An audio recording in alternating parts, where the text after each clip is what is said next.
Hello বন্ধুরা, আজকে চলে এসেছি একটা নতুন রেসিপি নিয়ে। আজকে সুজির একটা খুব সহজ রেসিপি তোমাদের সাথে শেয়ার করব, যেটা তোমরা ইভিনিংয়ে স্ন্যাক্স হিসাবে সার্ভ করতে পারো। বাড়িতে বাচ্চারা থাকলেও তাদের সন্ধ্যাবেলা বানিয়ে দিতে পারো, তাদেরও খুব ভালো লাগবে।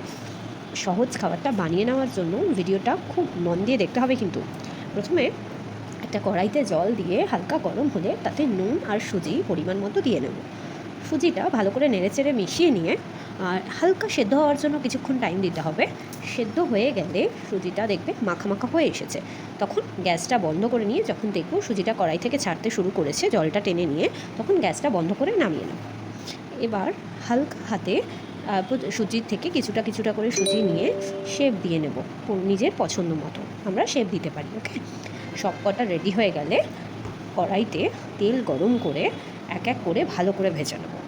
তারপর ফ্রাইয়ের মধ্যে পেরি পেরি মশালা অথবা চাট মশালা দিয়ে গরম গরম চায়ের সাথে সার্ভ করো। আর কি, হয়ে গেল সুজির বানানো পকোড়া। রেসিপিটা ভালো লাগলে চ্যানেলটা সাবস্ক্রাইব করতে ভুলবে না, কিন্তু অবশ্যই ভিডিওটাতে লাইক, শেয়ার, কমেন্ট করবে। Thank you.